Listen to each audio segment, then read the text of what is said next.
Oke, well, hari ini kita mau update lagi kasus Subang ya. Selamat datang buat kalian yang baru saja terdampar atau kesasar di channelku ini. Aku si pembisik kartu, aku tinggal di Belanda dan di Thailand. Dan buat kalian yang udah terdampar berkali-kali, banyak cinta buat kalian semua. Hari ini Madam Suki berdiri aja ya, nggak apa-apa. Karena lagi capek dan kita akan ngomongin lagi atau membahas kasus Subang lagi. Oke, Cin? Adakah saksi potensial dalam kasus Subang ini? Menurut kalian bagaimana? Tulis ya, siapa sih menurut kalian netizen yang memang kalian ini super kritis dan jeli ya menurut Madam Suki ya. Tolong bantu menurut kalian saksi potensial itu siapa dan mengapa ya.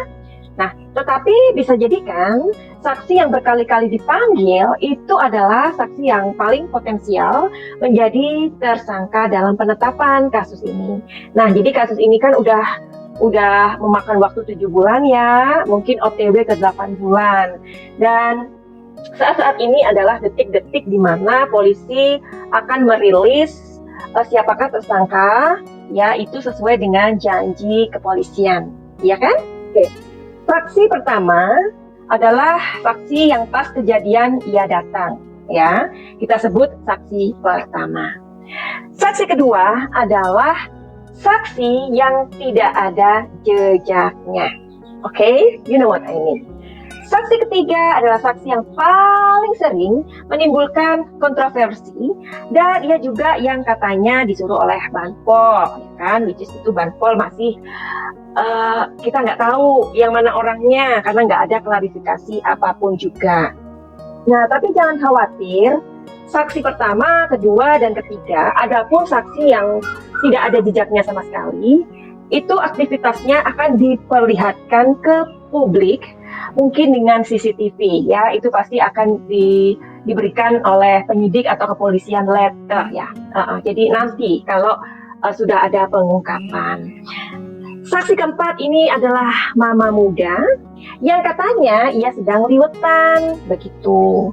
Saksi kelima adalah dua anak si mama muda yang katanya sedang menginap di konter temannya pas jadian atau pas kejadian tersebut. Yang berikutnya kita sebut saksi keenam adalah pacar si Amelia ya, atau ya pacarnya si Amelia yaitu D ya, DK. Saksi berikutnya adalah saksi yang melihat adanya aktivitas di malam hari, yaitu tentang tamu 5 orang. Masih ingat kan kalian? Nah, saksi berikutnya adalah supir angkot yang katanya melihat sopir mobil Alphard di pagi itu. Kemudian ada pun saksi Banpol yang tadi kita udah ulas ya. Nggak ada klarifikasi, nggak ada apapun ya, bahkan fotonya juga meragukan, which is Madam Suki itu dalam intuisi, aku percaya adanya Banpol ini ya, aku percaya. Tapi mengenai foto itu, memang itu masih 50-50, dia apa bukan. Kalau menurut aku sih mungkin udah di Photoshop atau gimana ya, istilahnya masih 50-50. Nah, saksi Banpol ini yang tadi aku bilang sangat misterius, dan entahlah ya siapa yang menyuruh dia. Kemudian saksi Capsek ya, saksi W. Nah, mereka ini akan dicocokkan dengan keterangan mereka di BAP awal dan tentunya dicocokkan pula dengan bukti CCTV dan bukti-bukti lain ya dong. Terus jika ada saksi yang memberi keterangan palsu, artinya ikut andil menutupi ataupun bisa jadi menjurus ke tersangka. Jreng-jreng, sudah siapkah? Nah, jadi bagaimana menurut kalian? Tolong kasih aku kasih aku komentar ya. Siapakah saksi yang mempunyai potensial, mereka mempunyai indikasi sebagai pelaku. Tapi hari ini Madam Suki akan melihatnya di sebuah kartu yang bernama tarot.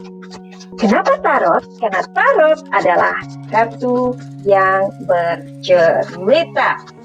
Oke, jadi nggak ada hubungannya dengan setan atau dedemit manapun. Kayaknya Madam Suki selalu mengulang kata-kata ini ya. Aku sendiri bosan mengulang-ulang itu. Tapi karena nggak apa-apa lah memberikan wawasan kepada orang yang baru kesasar kemari, ya kan Cin? Baru terdampar di sini. Oke. Jadi kalau kita sudah bersepakat bahwa ini tidak ada hubungannya dengan syaitan, ya berarti kita bisa untuk bersama-sama melihat sebuah energi dari kondisi dan situasi yang terjadi. Oke. Aku deg-degan juga. Kita lihat energinya bersama-sama. Kita lihat dari kartunya aja ya. Kalau kartunya itu energinya besar, berarti ia punya potensial ya sebagai tersangka. Masih ingat tadi kan ya, saksi 1. Siapakah dia? Jreng-jreng.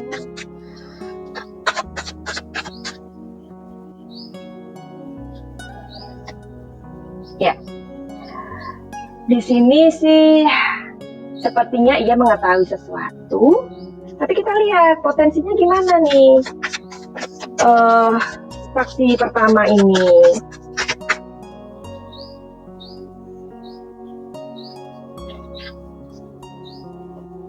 (50-50) ya.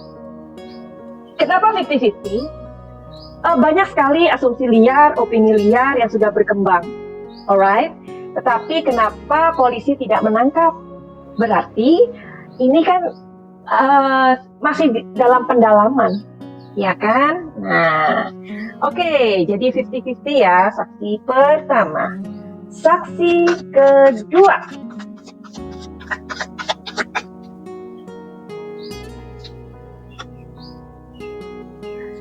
Ini juga rasanya agak sulit dibuktikan. Kenapa? Karena tidak ada jejak sama sekali. Dan di sini keluar lagi 50-50. Oh my god. Ya, coba lihat energinya. Sama kan dengan ini? Biru, elemennya biru. Ya, oke. Aduh, jadi siapakah saksi ketiga? Oh, siapakah saksi ketiga? Bagaimanakah dengan saksi ketiga? Apakah ia mempunyai potensi? Ini juga sulit katanya. Aduh, gimana sih kartu ini ya?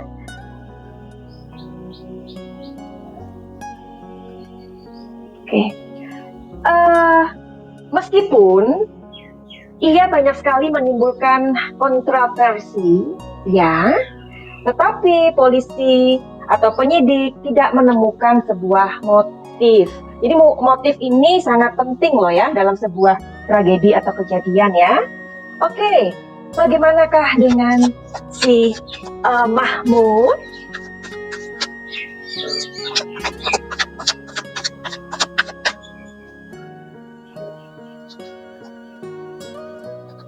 (50-50)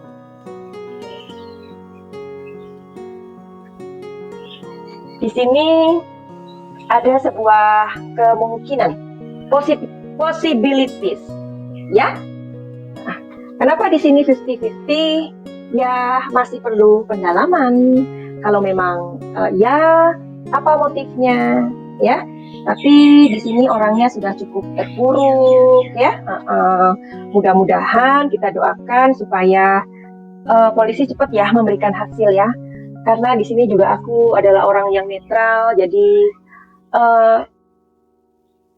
kita bisa menduga-duga, tetapi tetap polisi mempunyai sebuah ketetapan, ketentuan ya, berdasarkan bukti yang ada, ya kan? Aku juga nggak ingin, meskipun ia mempunyai sebuah hubungan dalam maksudnya hubungan paling intern ya dengan Ibu Tuti almarhumah, tetapi kalau bukan orangnya, kan kita nggak bisa untuk menjudge seseorang, ya kan? Oke, jadi yang tadi tahu ya. Sekarang bagaimana dengan anak-anaknya? Anak-anaknya.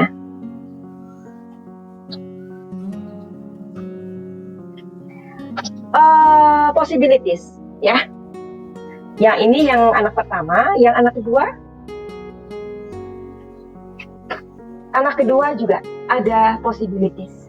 Jadi ini potensi ya, kita omongkan potensi, bukan menentukan. Oke? Nah, jadi polisi itu kan mempunyai banyak saksi. Di antara saksi-saksi ini pasti ada pertimbangan-pertimbangan yang memungkinkan untuk didalami lebih lanjut. Makanya kenapa sih mereka itu selalu dipanggil bolak-balik, ya kan? Oke, sekarang bagaimana dengan pacarnya si Amel? Ya, bagaimana energi dia? Dia punya potensi positif atau negatif?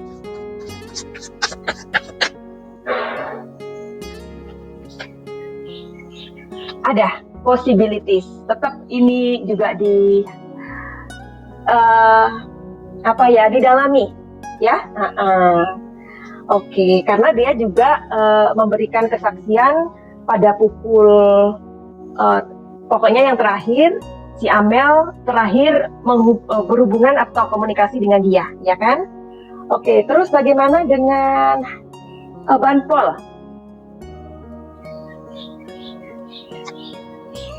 Positif, Banpol akan menjadi potensi, ya kan?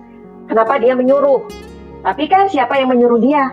Nah, ini kan bulat akhirnya, ya kan? Saksi berikutnya, ya.